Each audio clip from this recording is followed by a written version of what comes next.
Good evening to you once again. Cyclone Kenneth has made landfall in northern Mozambique. It's left a trail of destruction in the Comoros, killing 3 people.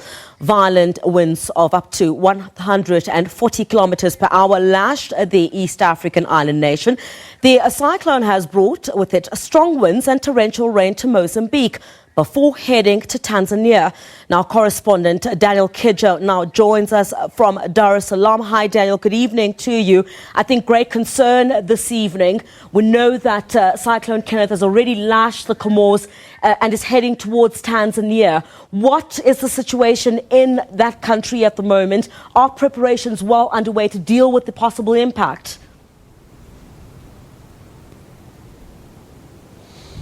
Good evening. The preparations in Tanzania, in the southernest part of Tanzania, have been well arranged by the government.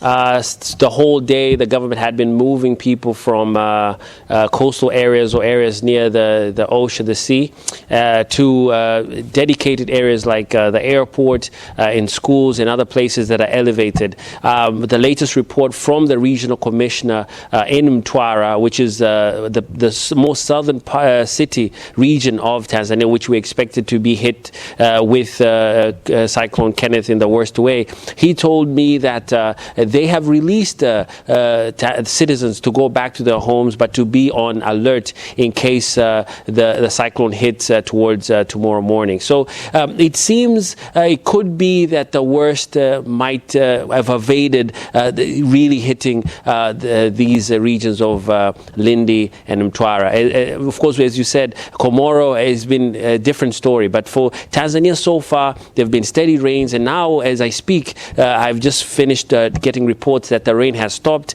but the Tanzania Meteorological Society says let's keep waiting and the danger might not be over yet. Now, Daniel, how many people have been moved from those low-lying areas in the parts that you've already referred to? How many have been moved to the airports and different schools? So the exact number was not made available to us, but we know that based on the regional commissioner's report that the army has been facilitating the move. We know that many communities in this area, in Lindi, Ruvuma and Mtwara region, live by the coast and, depend on the water for subsistence, for food and survival. So all these communities have been moved and been told to move to these dedicated zones. But as of now, they are now being told to go back to their zones, and perhaps the danger might be over. We know that rescue services have been told to be on standby as well. The Tanzania People's Defense Force is also on standby as well. But I'm sure we could have an indication of if this is hundreds or thousands of people who've been moved to and from. I can't confirm that number, but it is a lot of people because we're talking about 3 regions here. There's Lindi, there's Ruvuma, and there's Mtwara. So it's about 3 regions in the southernest part of the country. All these regions had been told to evacuate these near the zones that are very near the coast.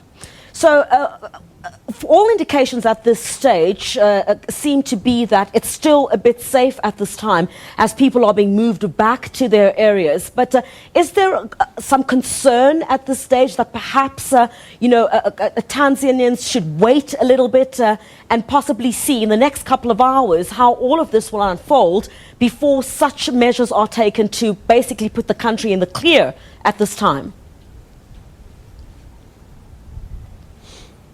Yeah, there's not been a clear declaration that we're out of the danger yet. So, yes, the government has told people to still be on standby, to still be on alert. But because you had a lot of people in these zones, the government felt it's better that they go into their homes and wait to hear the outcomes as the hours go on. But the Tanzania Meteorological Society has confirmed that based on the latest readings and projections, the danger is being moved away.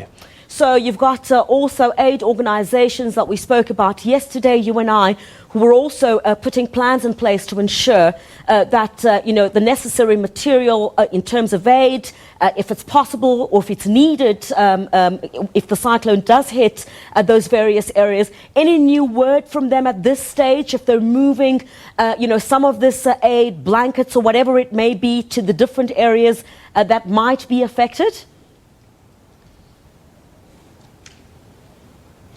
Yes, the Red Cross, like we talked since yesterday, have been in Mtwara and in these centers. The military is also there with trucks and supplies, and also the regional commissioners, office have been very active to ensure that in case anything happens, these designated areas will be able to accommodate citizens. So as far as it stands, the preparations to handle the worst case scenario are in place, but they, according to the reports that we got, people have been told to return home, but remain on alert and be close to their radios. Daniel Kijo live to us there from Dar es Salaam, of course, over reports at this stage. It seems that Tanzania is still in the clear at this point, but obviously the country is preparing for the worst eventuality. We know that Cyclone Kenneth has hit devastatingly in areas such as the Comoros and parts of Mozambique, so that country being placed on alert at this stage. Thank you very much, Daniel Kijo.